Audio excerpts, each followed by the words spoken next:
You're listening to the Silver Phoenix Happy Hour with Blaze and Ken.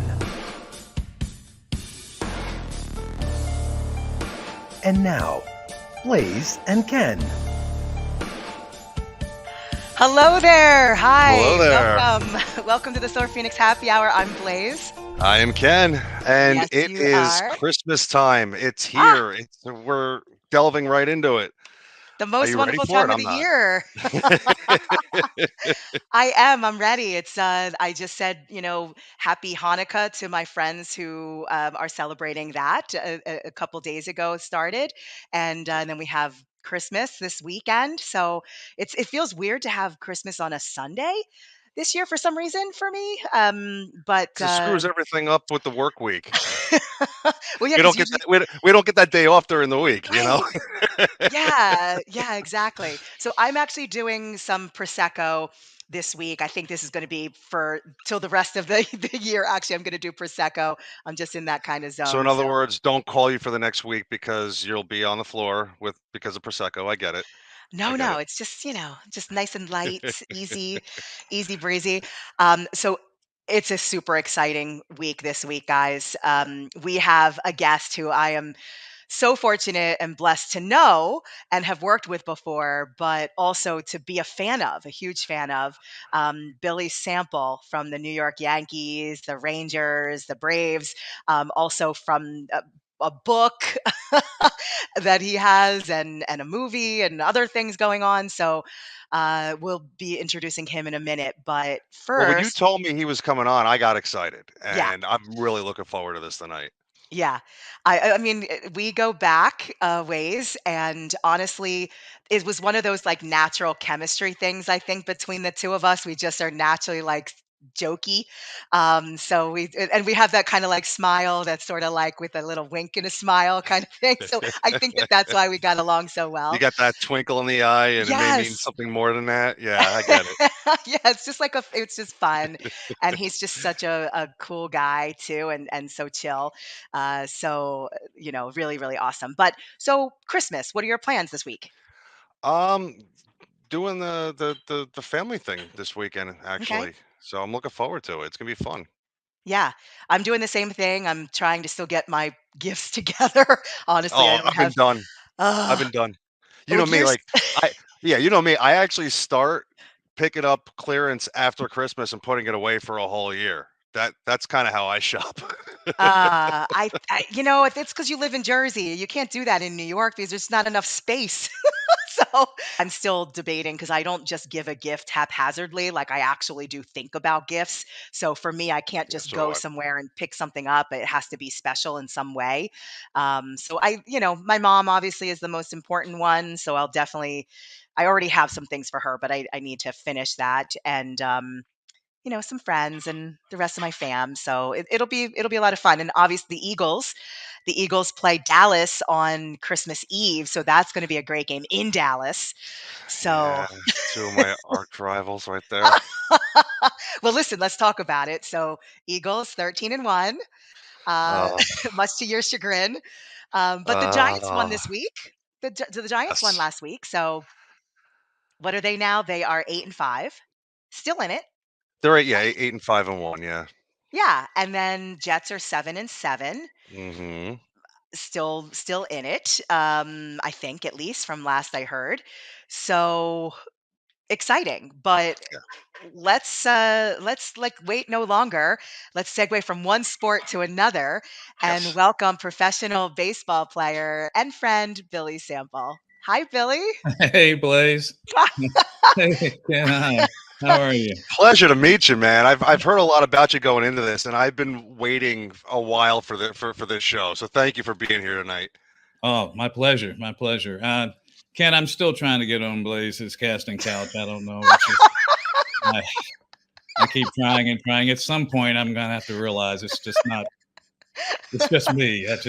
I don't have whatever that savoir faire is that can Listen, smooth you know over what? those directions. I can't say anything. Well, you guys have worked together though, right? You guys We Yeah. have done have, stuff together. Yeah. yeah. So, well, let me ask you, how did you guys meet then initially?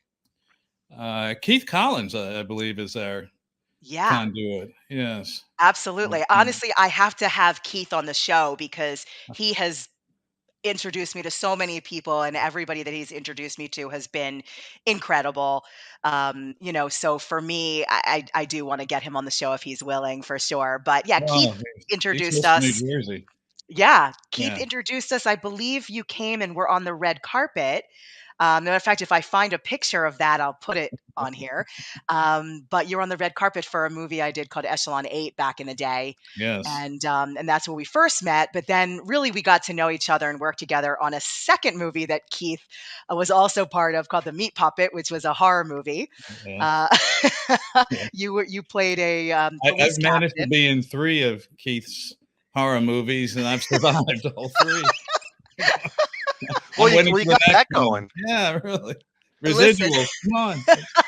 listen, it's a good thing because the way that people get killed off in his movies, Yeah. no, thank you. Even as the producer, I was like, wow, this is like gruesome. Well, Billy, But if it makes you feel any better, I don't know if it does or not, but I've been known for doing like superhero projects and horror films. And the one thing that I did with Blaze wound up actually was a romantic comedy, which I thought I would never do. I was the director. Ken was nice enough to be one of the actors in it, along with maybe some other people that you know. I'm not sure, but it was a fun little speed dating short comedy, Oh, and just basically about bad dates. All I'm you met saying is somebody? all I'm saying is you got one up on me because I love doing the horror movies. You were involved with one, and I'm still waiting from the phone call from her to do one. So that's what I'm Ah, saying. Well, maybe next time. but you But got a rom-com anyway, so exactly, exactly. All yeah. right. So enough about all that. So, Billy, Yes. I want to hear kind of how you got started in baseball. How old were you when you were throwing your first ball and playing catch and all of that stuff? How did this all begin?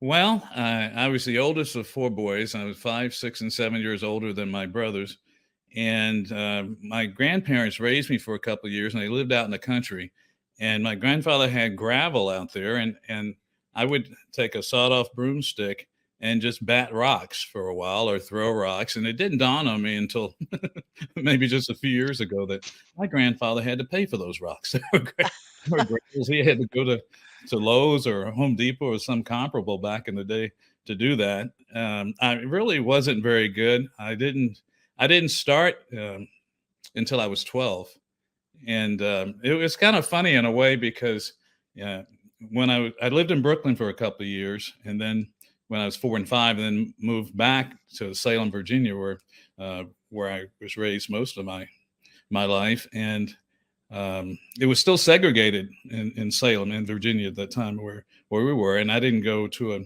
a mixed school until I was in the 6th grade, and it was one of those where I wasn't getting a lot of playing time within the black community. So I had a white friend. He said, "Well, why don't you come play for my team?" And I did. It was sponsored by Dr. Pepper. There's some pictures somewhere around of me in the Dr. Pepper uniform, 12 years old. And it was kind of funny because our coach, Junior Epperly, and Junior sounded like a young man, but he was kind of an old, gruff guy. And if you ask players who played for him, they'll always say that he was a tough taskmaster, and he was. But before our first game, he called us all together, and we were on the bench, and he says, "Well, this year we've got a little different situation here." And I thought, well, maybe the team has more speed, or I wasn't with the team the previous year, so I didn't really know. Maybe it has a little more power. He turned to us and said, "This year we've got us a colored boy." and almost on the director's cue, everybody turned at me. I'm like, "Yeah, you guys figured it out, didn't you?" My gosh. Wow. He was a tremendous coach, and I think he was the first one in which I got some self-esteem Right. from athletics. And in fact, the previous year, my mother wouldn't let me quit unless I wasn't playing at all, and she finally let me quit and said, "Okay, that's enough." And I turned my uniform in, and that was the night that I was going to start pitching. But the coach had too many players, and he didn't really want me around that much anyway. Years later, when they dedicated a field for me, and they've dedicated the stadium that I actually played a lot of my high school football in. He was the first one there. I guess he just couldn't believe it. You're the same guy that wouldn't let play. Now, this is the one at Kiwanis Park that you just were honored recently? Oh, Like, yes, yes, okay, good. yeah, that was nice, and it was really nice for some of my former teammates to show up. I think that touched me more than anything, and when I sit back and think about it, I had maybe 8 football teammates and a couple of baseball teammates, and I get a little choked up when I think about them taking the time out to be a part of the dedication, which I really am very thankful for. I'm almost flattered that and maybe some of my teammates think I probably shouldn't have been there. They shouldn't have dedicated it to me, so maybe they went there.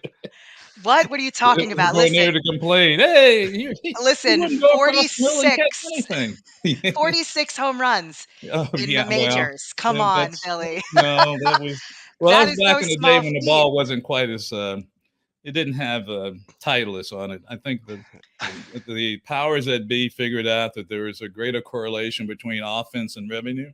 So they do everything to enhance the offense. Back in the day, Blaze, if you hit a home run and Ken came up and hit a home run and I came up next and got hit in the neck, my teammates would have said, "Hey, dude, the people in front of you just went yard. You should have been on your toes." Now the same situation happens and the pitcher might immediately get ejected Right. Oh yeah. because there's more. And I think I understand where they're coming from.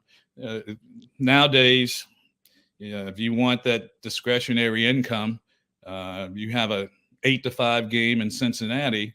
It might not have been a good game in particular, but there were 4 home runs. The scoreboard exploded. Johnny and Julie from North Kentucky went and had a great time, and they'll come back again. Whereas the old timers, well, we might like a 2-1 game at Dodger Stadium, but that doesn't matter because they have the old timers. They want that those little kids that are used to excitement, Right. basketball, hockey, where things move quickly. Right. Hey, Billy, real quick, I'll take us back a little bit too, because we were talking about when you were younger. When you were a kid first playing, like, how would you describe yourself growing up? Were you like an extrovert? Were you a shy kid? What kind of personality would you say you had back Oh, then? geez, Ken, that's a great question. I think I characterize myself as a loner, and Blaze wouldn't believe it, so I'm No, not I going to try to don't. sell you on it. But I think I actually kind of keep to myself, and I'm very introspective. I think, and sometimes I think I'm a little off, not a little off centered. I think, and Welcome to the club. Join oh us. well, It's thank you, okay. Ken. It's Well, nice here, to know there's another. let's Cheers. take a I'm going to moment. We have will my drink cheers after to the show that. because I We was will going to have cheers to enough that. trouble talking, and I don't think I can drink and talk at the same time. But I was probably I was a loner. I think I'm still a loner to a certain degree. But I like who I am. It's okay. I could use a few more successes in life, but I guess a lot of us can. Yeah. Listen, well, let's talk about some of those successes. Yeah. Um, First was the Rangers. Is that correct I in the came up with order the of your Rangers. major? Yes. Okay. Yes. Uh-huh. So tell us a little bit about that, how it went from Rangers and then Yankees and then ended with the Braves. Is that Yes. correct? Uh-huh. Okay, great. I was drafted. Let me take it back a little bit further. In Yeah. high school, I knew that I was going to get drafted. I thought it was probably like everybody else. You think it's going to be in a higher round than it happens. So when Joe Branzel, the scout for the Texas Rangers, called me, they finally tracked me down and called me. Said, "Well, Bill, this is Joe Branzel, the Texas Rangers. We drafted you in the 28th round." And back then there were 24 teams, and he could hear my disappointment over the phone. He said, "Well, Bill, 23 other teams passed over you 27 times," as if to say, "Don't blame us for drafting you." I'm sure that wasn't the only time he used that line. It was pretty good.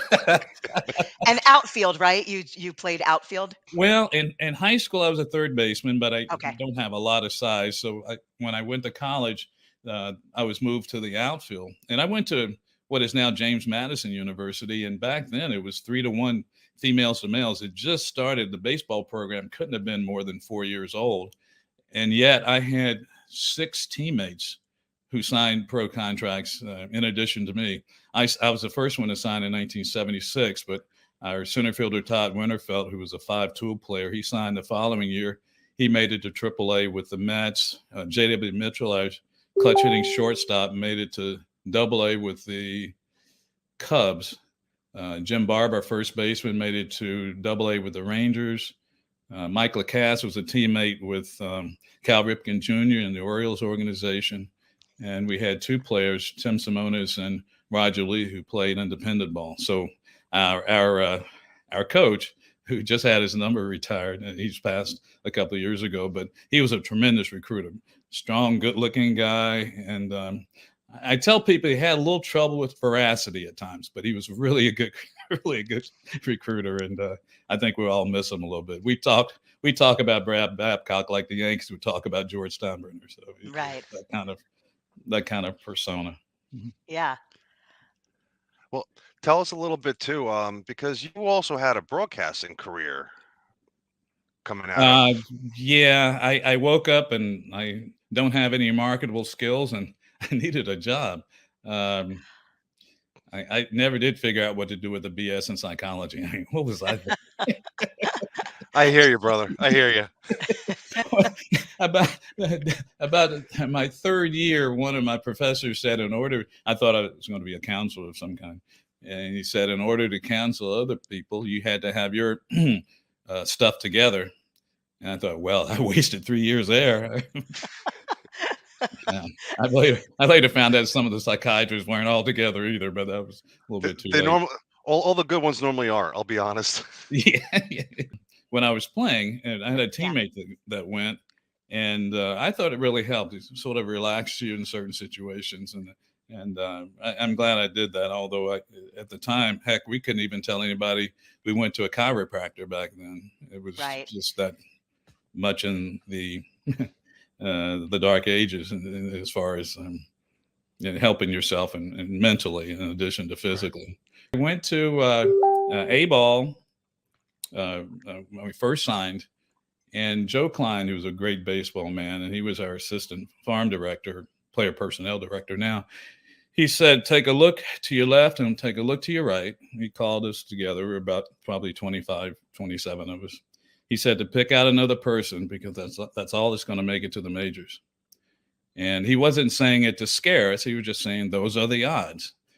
Steve Comer, a changeup throwing right-hander, preceded me, and Brian Allard, a sort of stylish right-hander, came after me, and that was it of that group of players. Yeah, our first round pick didn't even get out of A-ball. It was a different game. It's just a different. I tell people, because you have a lot of the football players that try to play baseball, they always seem to come back to football. Yeah. I think in a way it's just tough because you don't get. It's just sometimes I think in football, if you're an offensive lineman and you got to pull and kick out on a defensive back, you can kind of gut it up to do something like that. But if you haven't figured out how to hit that 3-2 slider 4 inches off the plate that they're going to call strike three anyway, no matter how much want to you have, it's not going to make any difference. Right. I think that's tough for some of the players who are used to having immediate feedback. Yeah. But, So we're, having the Yankees be a team that you were on, and obviously we're in this area too, and in the New York area. What are some of your fondest memories about being on, in that ball club? The greatest thing for me, Blaze, I think, was growing up in Southwest Virginia, in the mountains of Southwest Virginia. The only game we got to see was the game of the week. Now, you're in a big metropolitan area, you got to see a game every night, but we only got to see the game of the week. And growing up, it was usually, well, the Yankees weren't playing particularly well, but because of the media market, you'd still see them quite often. So when I got to the pro ball and to the majors and with the Rangers or the Yankees or the Braves or whoever I was with, to interact with some of the players, and we're talking specifically the Yankee players, was really cool. If Joe Pepitone sees me at an event at a charity in Greenwich, Connecticut, he'll bust on me like we were teammates, and I was probably 7 years old when he made it to the major leagues. That kind of that, and you're all in that same fraternity. That's really nice. I didn't have any heroes per se, but I kind of admired the way that Roy White carried himself, and I didn't have the guts to tell him when we were we were opponents. I came up, let's see, 79 was his last year before he went to Japan, and it was my first full season. And one time I thought, as the sides retired, I was going to say something to him. That's going to sound really weak. So years later, when I was traded to the Yankees and Roy was working in the front office, I called him over to my stall, and I said, Roy, look, I didn't believe in role models and that kind of thing, but I always admired the sort of quiet, dignified way that you carried yourself with the Yankees. And Roy looked at me, and Roy's got this voice that's deep like Orson Welles or somebody. Yeah, right, Bill. Right. I've been harboring this for all this time, and he thinks I'm putting him on. but to interact with Tony Kubek, and geez, I just, and I was broadcasting when he was broadcasting, and you can't beat Tony to the ballpark. And I would go early just to say, hey, I got here before you did. No, he's there reading the paper. He's going through his notes. It's like, I never could beat him to the ballpark. Trick was he actually spent the night. He was already there in the morning. That's right. That's right. Or Bobby Richardson. I had to speak behind him one day. Oh, and he's that evangelical minister type that can speak 50 minutes off the cuff without an and or anything. I said, that's not happening again. I told the promoter, that's not happening. You're not putting me behind him ever again in life. So it's kind of neat to run. Cleat Boyer, I got to meet Cleat Boyer, to interact with Cleat, and maybe like Ken and I'll share a drink. Cleat and I shared stories, and Right. but it's that's really nice to have met those guys, interacted with those guys that I watched when I was growing up. Yeah. And probably somebody feels the same way about me, but I wouldn't even know how to take the compliment. Probably like Right. Roy. Yeah, right. What did you think about the excitement around Aaron Judge and everything that was going on historically this year? Like, what were your thoughts on that? Because I was actually at the ballpark for one of the games when it was like a hush. It was just so exciting. The energy, the electricity in the crowd of just, okay, is he going to get it today? Because it was that point where he was going to tie that record. And it was just like a pin could drop in the stadium. You know how big that stadium is.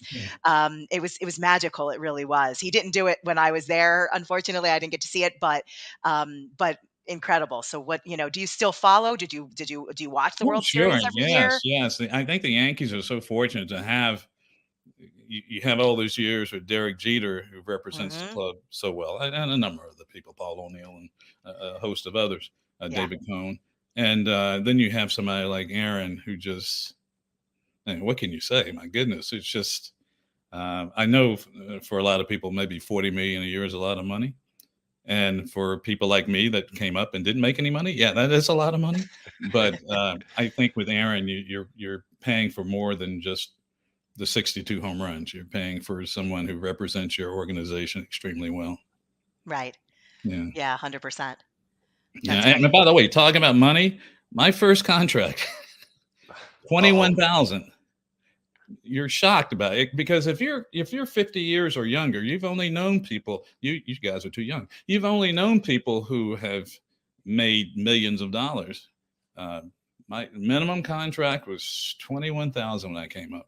I think now it's close to 800,000, but you can make a living off 800,000 even after taxes. You figure you're going to clear 5.5. Okay, you can live off that. You can't live off netting 18,000 a year. No. No. No, and not for the amount of games that you have to play every year too. Like it's No. it's a lot different than football where it's, 16, whatever how many games it is. With baseball, it's Yeah. how many was it back You should then? have been in my union. I never thought of it that way. Yeah.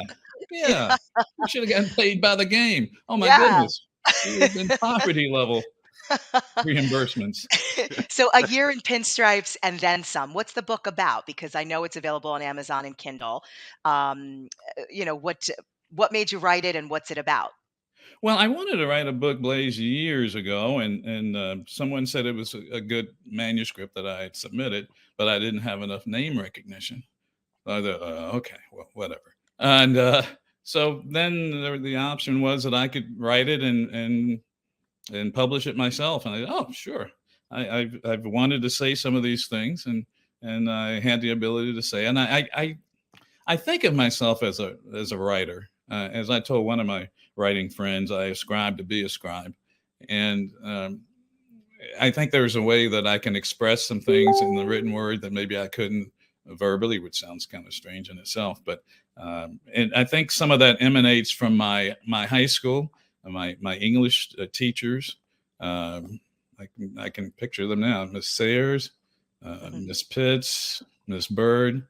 I spent a lot of time in the English office because, like you, Blaze, they were all hot. So I was just like, oh, okay, yeah.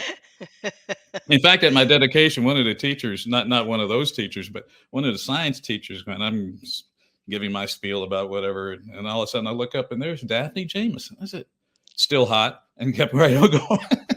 I've never met a Daphne that's not like, think about, and not that I know a lot of Daphnes, but that is just one of those names that you're like, Yeah, yep, it's like Daphne from Scooby Doo, right? It's got to be like the you got to have something about you going on. Yeah, yeah, Daphne.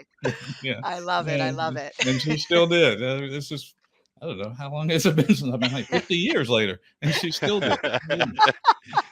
Well, actually, you know what, Billy, bring us through some of the process of writing the book. How long did it take? What actually, like how much time and how many stories did you wind up culling from? Uh, I had notes all around the house, Ken, and I just kind of put the notes together. I did it that way with the script for my movie as well. I just had notes and and just kind of structured them so that they started to make sense the more I started putting things together. And the book is not very long. You could probably do the book in oh, I don't know, a couple of days or maybe a couple of visits to the bathroom. But I wanted it concise and I wanted it to sort of leave you with a smile on your face. And I think I accomplished that. Yeah. And I still Well, get baseball card requests. They'll send them to the house. And 36 years out of my last ground out to the shortstop, and I still will get and they're in mint condition. And in wow. fact, I'm backed up now until I'm just now getting out of October. I'm not the most prompt, as you may have figured out. But I'm Hey, getting to. listen, I'm still waiting for mine actually. Oh, well, as I soon as I have get out one. of October, Ken, I'm going to work on slide yours in before November's. I remember you gave me one. I want to say it was on the set of the Meat Puppet, but it might have been. And this is the one thing that I've always admired about you. Like as much as you've done and accomplished, and just saying you're a major league player is like blows our minds here on the show, right? We were so excited to have you, and the Yankees, no less, right? But you're humble. That's like what's so cool. You've come to support. I remember I had a music video that came out and you came and supported me at the Empire Hotel and you spoke to my mom. My mom adores you. Like, there was just like certain things that you just not everybody's like that. And that's Yeah, something she that I missed the so part about admire. me trying to get her on a casting couch, didn't she? That went I right think over her she head, did. didn't it? I Okay. think she All did. right. Yeah, I think it Thank you, did. Yeah. Blaze. That's really sweet. I think she picked up on that and she was I can like, yeah, I I can think fool some of the people all the time. Thank you. it was great. All right. So Reunion 108, tell us about that movie. I know it won some awards. It was, you started with the screenplay. So kind of give us the rundown of that movie. And I remember reading it, by the way, and I remember blushing because it was definitely You're not more, the only one. Yeah, yeah. Tell me more. It was a yeah, yeah. It was a clubhouse kind of yeah, film, and it was strongly R-rated. yeah, It did what I wanted it to do, and I don't have any complaints. It took me a while to get everything done because I told the people I had a finite amount of money, and if we go over this, we're in trouble. We went over that, and it took forever for the post production. But I hear that's not uh, all that abnormal to have that happen. yeah, So, yeah, Yeah. um, so I did finally got it done, and still paying some of the investors, but uh, I it's nice because you have to have people comfortable enough with you to invest in your dream, and that's pretty yeah, much it was my dream. It was my script. Um, I submitted it.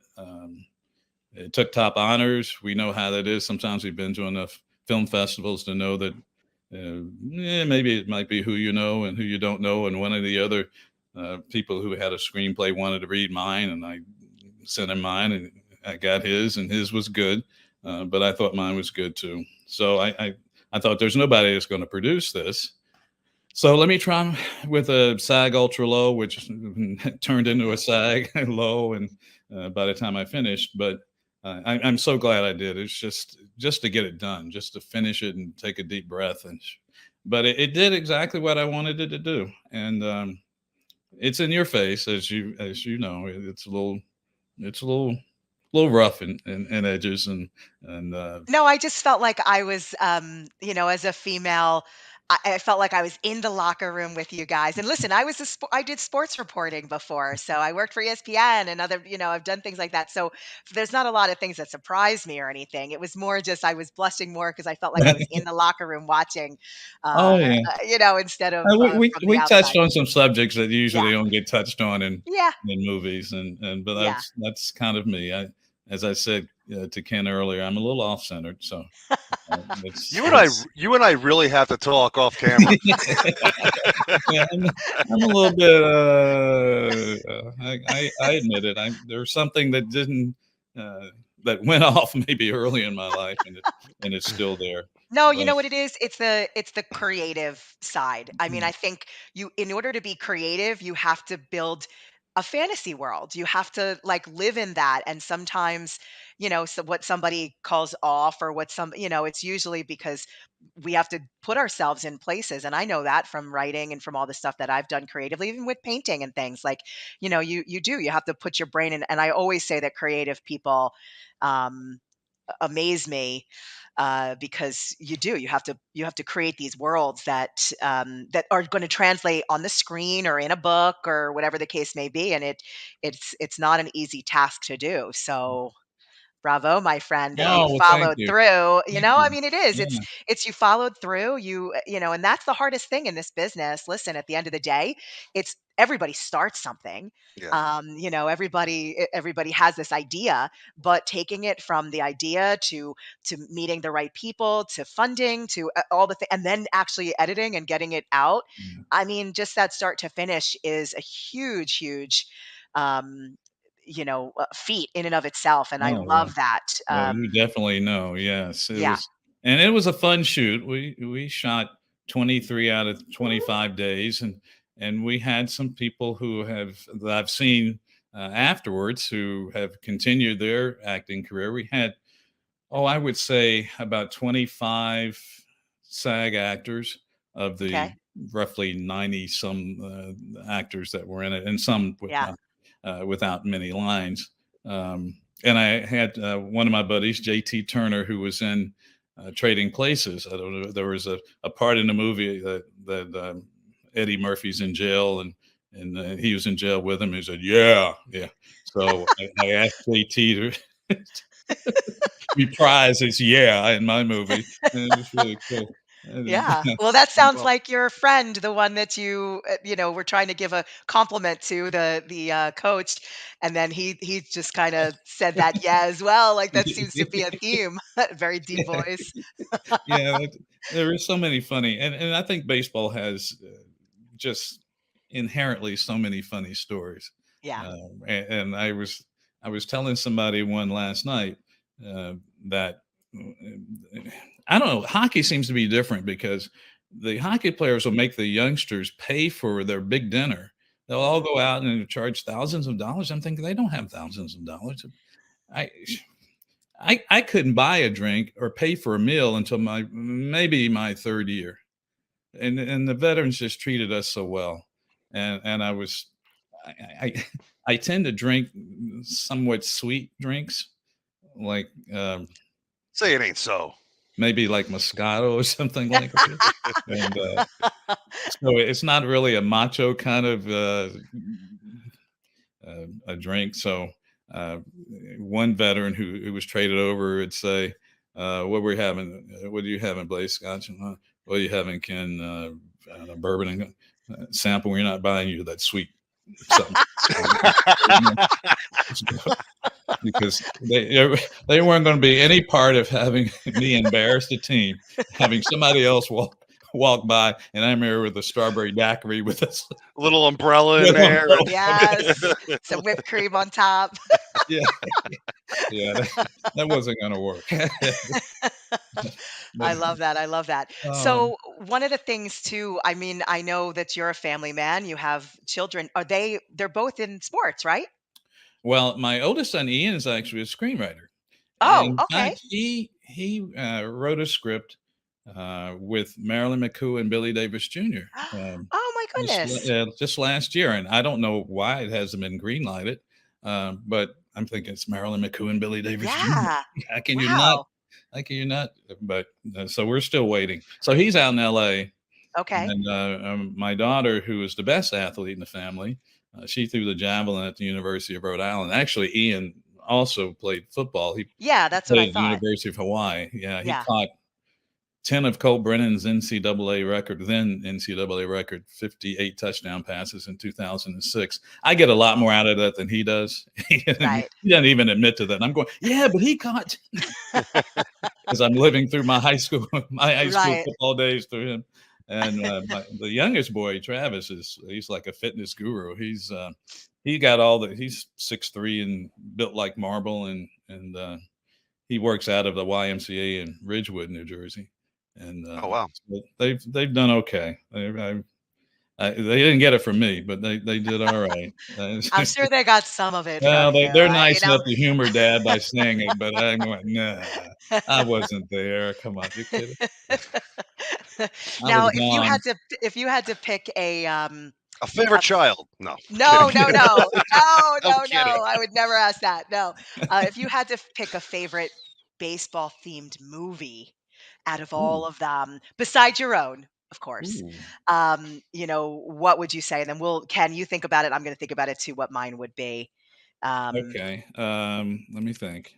yeah. Mine's Um, easy. my favorite was A League of Their Own. Okay. Okay. Did you I get to got. see the series that came out? I I didn't think it was see the on series, Amazon. but I interviewed Penny and um, who else was there? I went to the 10th anniversary at Cooperstown. I was working for Oh, MLB.com at the time, yeah. and Penny was there. Lori Petty. I love Wow. Lori Petty. Yeah.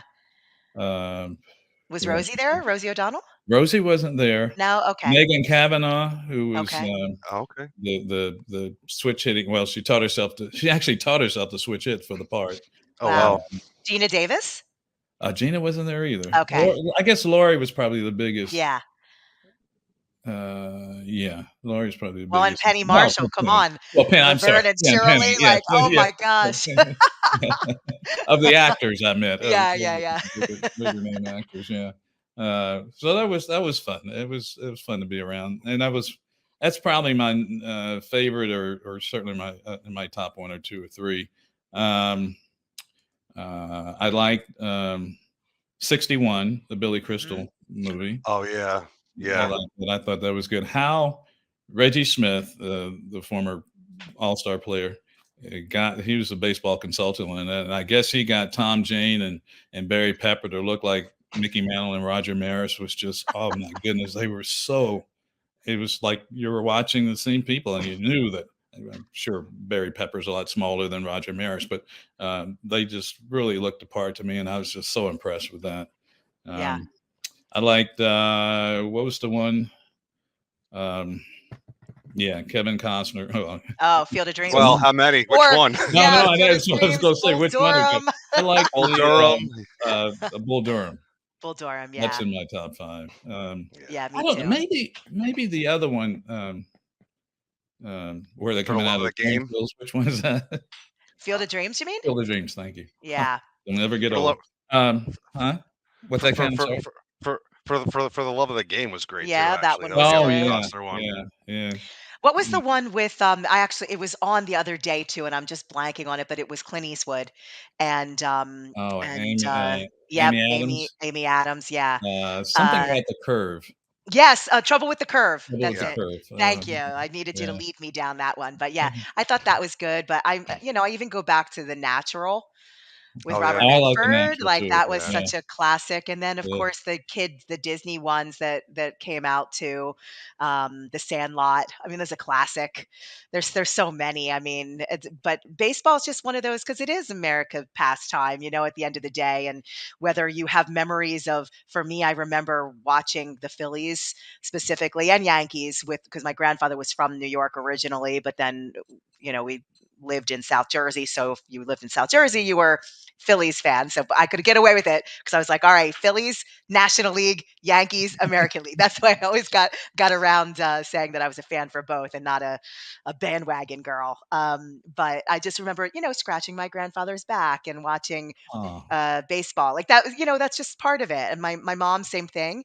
So I think everybody probably has something. I think where baseball at some point either they were brought to a game or played maybe their first catch even when they were a little kid. Like Yeah. there's just so many connections there that kind of make us human and who we are, right? And then you stand oh. up for that national anthem, and it's just a incredible moment in this Yeah, field. baseball is So so good for family relations, yeah, I think. And I was talking about getting baseball cards to sign from 30, 40 years ago. yeah, And sometimes they'll include a note, and these people are really very detailed with it. And they'll talk about going to their first game with their dad or their granddad or their aunt or their uncle. yeah. And I'm no different. My aunts took me to my first games. My um, Aunt Wincy on my mother's side took me to my first game. It was at Yankee Stadium. It was the Twins and the Yankees. I think it was a doubleheader in 1965 or 66 or something like that. And Jim Mudcat Grant was pitching. And then later I get to interact with Mudcat. So that was kind of good. And Yeah. kind of a neat feeling.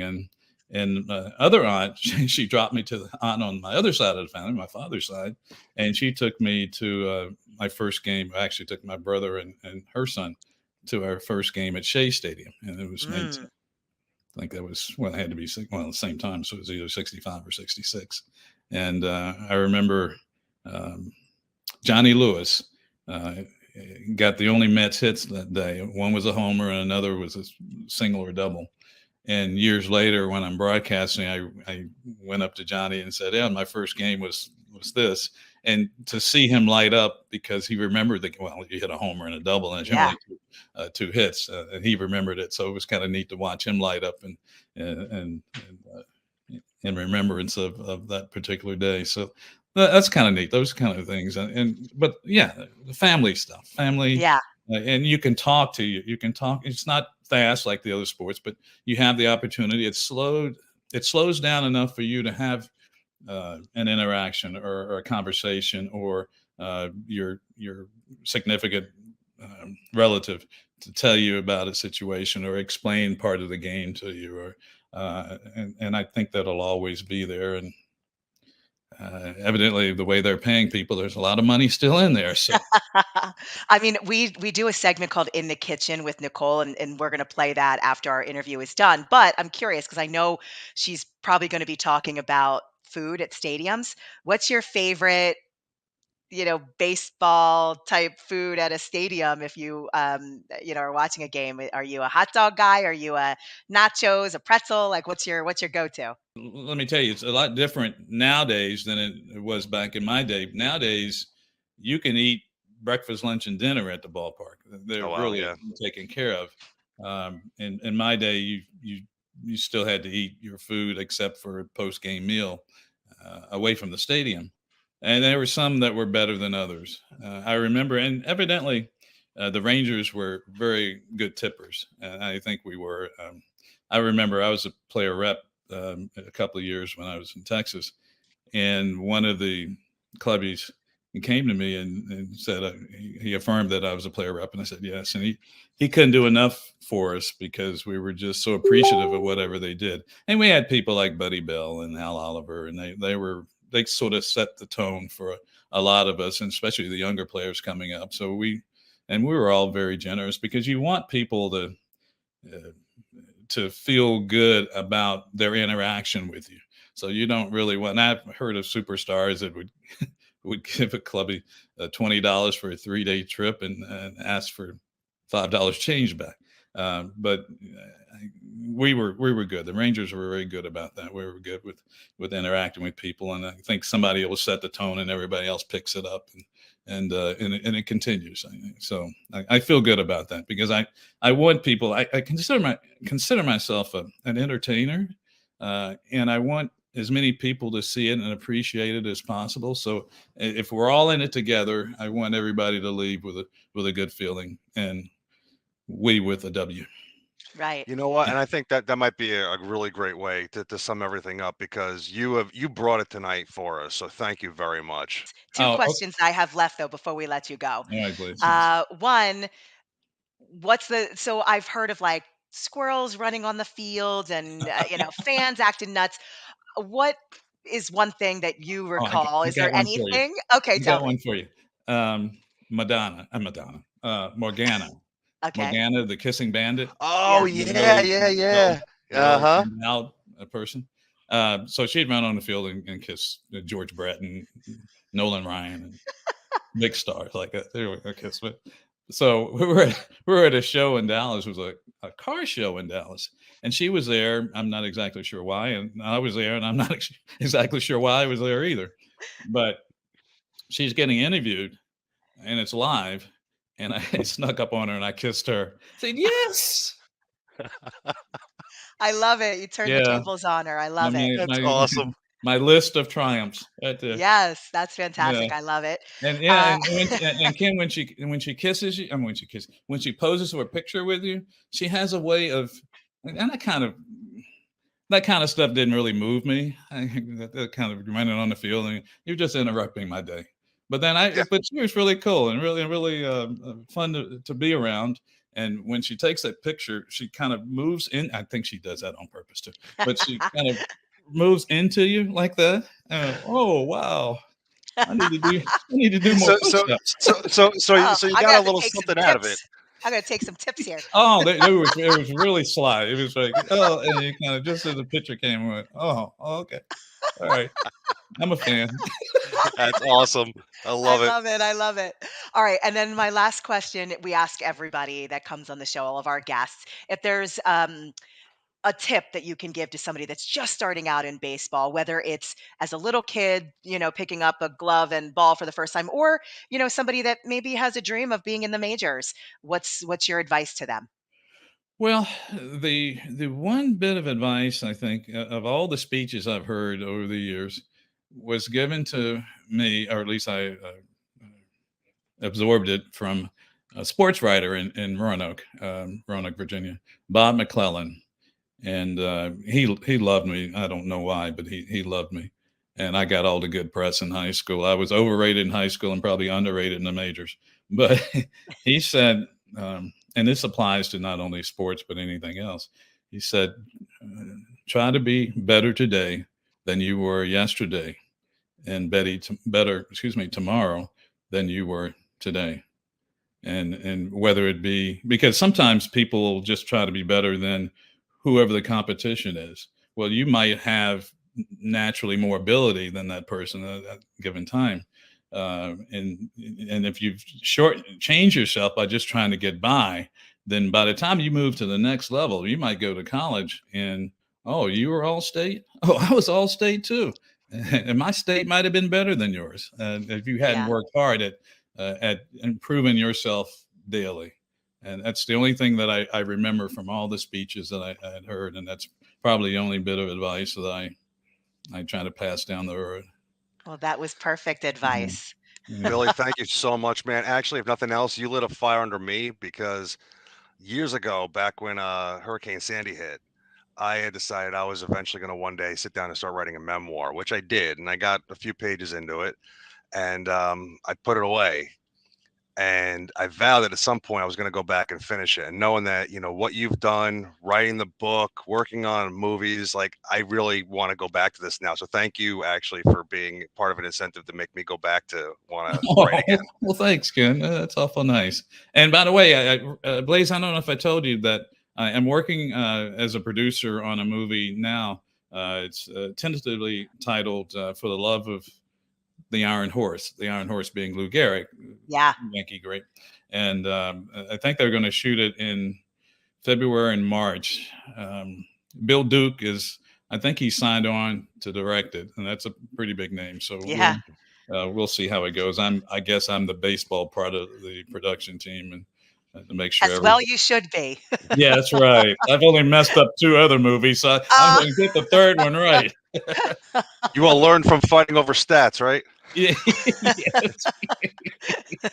Yeah. Hey, I'm third just time's the hoping Joe charm. Torre will speak to me after the Joe Torre curveballs along the way. No, third time's the charm, Yes, I agree. We're going and to get this one right. I can't thank you enough for being on the show, for Oh, being Blaze, part of thanks the for show. asking me. Thanks for having me, guys. Yeah, it Yeah. was so Actually, good to we see got you. we got to have you back because I know there's more stories. Okay, There's got yeah. to be more I'll stories. start writing them down now. Yeah. That's right. Maybe during baseball season we can have you back too, because Sure. then, we can Absolutely. talk about the season and all of that, like, maybe in right before the opening day or something like that. That would be fun. Sounds good. Awesome. All right. Well, thank you so much, Billy. And Merry Christmas, Happy New Year, Yes. Thank Happy you. holidays, and Oh, love you. great to Take see you care. again, So Blaze. great to Thank see you. you. Ken, Bye. good to Bye. meet you. Yeah, Same now I'm here, going to man. get my Thank you. drink now. Yes. Yes. Yeah. Definitely have one for us too. Yeah, okay. See you later. Bye, Blaze. Bye. Take care.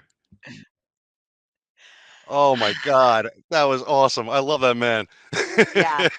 I knew you would, and I just love the humbleness, the self-deprecating in one way, but then the humble, like kind of across the board, and he's funny.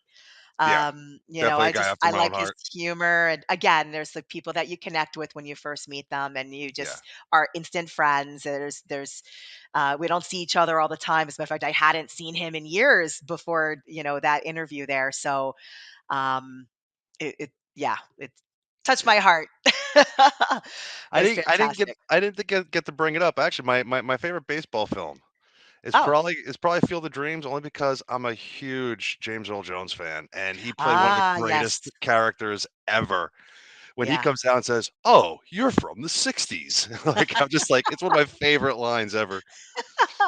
Well, James Earl Jones, I think also because of Star Wars, probably that helps a little bit, right? Well, no, but I mean, but his character, I mean, No, I forget know. Star Wars, but his character in that was just amazing. Yeah. Yeah. Well, listen, to segue, that's a perfect segue Yeah. actually for something I wanted to ask you about. So, speaking of Star Wars, have Mhm. you seen Guardians of the Galaxy, the holiday special The Marvel short, oh yeah, the new Marvel, on Disney Plus? yeah, yes, So, that was fun. by any chance, this is the connection to Star Wars here. By any chance, did you see a person who was Mark Hamill? It was for a split second. I'm going to Okay, put up the photo right here. okay. All right. So, what do you think? You saw the photo. I mean, it looks like him. I mean, I didn't notice it when I was watching it, but Somebody had written something and his son denied it. But then he wrote, "Are you sure?" Or they made some comment like so yeah, question mark. I don't know that it was him, but it's the question. He's certainly not in the yeah. credits or anything, but I liked the movie. I thought that it was really cute for them to look for a gift for Quill and bringing Kevin Bacon, because we've talked about Kevin Bacon so much on this show too, with the 6 degrees of Kevin Bacon, or 6 degrees in general. So I love that. But if you know during the holidays, I'd say get a chance to watch it. It's short. It's not Yeah. super super long, and it brings everybody together. And wait to the end though, because of course there is an Easter egg at the very end. Y You know what I liked about it too, even though because it was a special, but for a Yeah. superhero thing, there was no, antagonist, Right. which is Yeah. which is huge, like, all those movies always have some sort of bad guy. There really isn't one. Yeah. I thought it was a good way. I'm not going to give any spoilers just in case, but I like the way that they had some reveals. The Yeah. one big reveal that I knew was coming, That is gonna but carry over into Guardians of the yeah. Galaxy 3, so hmm Yeah, absolutely. All right. So this week, on Beach Coming with Blaze, I'm going to get a little prop here. You hear that? yeah. Jingle bells, jingle bells. All right. So with on Beach Coming with Blaze this week, It's all about jingle shells. See, they kind of sound like they jingle. I had found a bunch of them, and when they put together,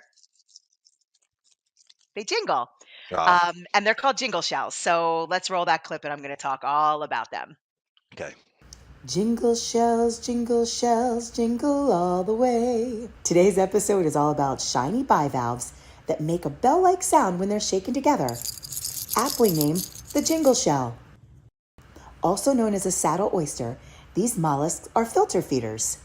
They eat plankton as their main diet by filtering water through their gills. You can find jingle shells in shallow water from Cape Cod to the Caribbean, mostly at high tide. Thin and translucent, the two hard shells are attached by a hinge and range in color from black to silver to orange. Instead of digging in the sand like their relative clam does, they're more like a mussel attaching themselves to jetties or to other shells. Oh, another cool nickname for these beauties is mermaid's toenails.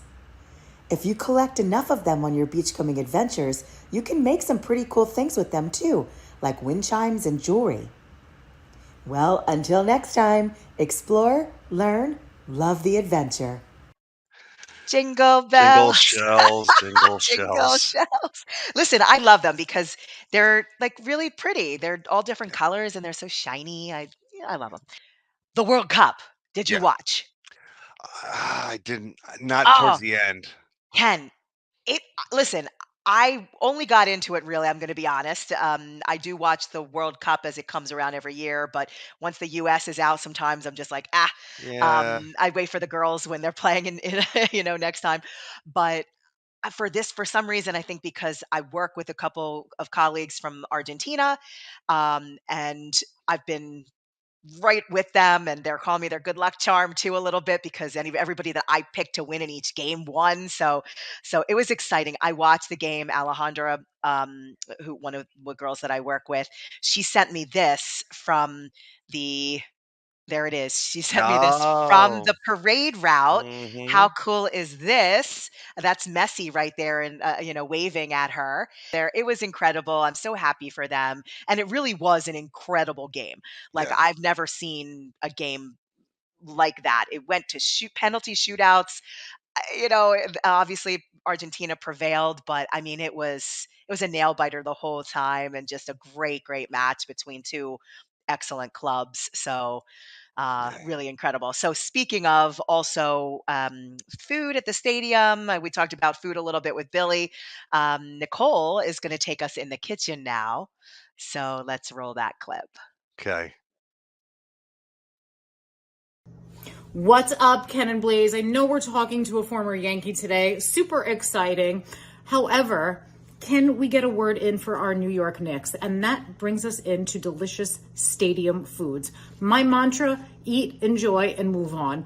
Where better place to celebrate with a hot dog than the stadium or the arena? So go do that. Enjoy. Again, Knicks are on fire. Can we celebrate that too? And go Yanks. Thank you, Nicole. Thank you. Thank you. Cheers. Thank Yes. you. Thank you so much to Billy Sample for being our guest, professional baseball player, author, actor. We All around consultant for awesome baseball. guy. Yes. Incredible. We'll have him on again too. So, but thank you I'm a, guys so much for tuning yes, thank in you. and happy Hanukkah, Merry Christmas, everything that you celebrate. Enjoy time with your family, and we'll see you next week. Take Take care. care. Bye, everybody.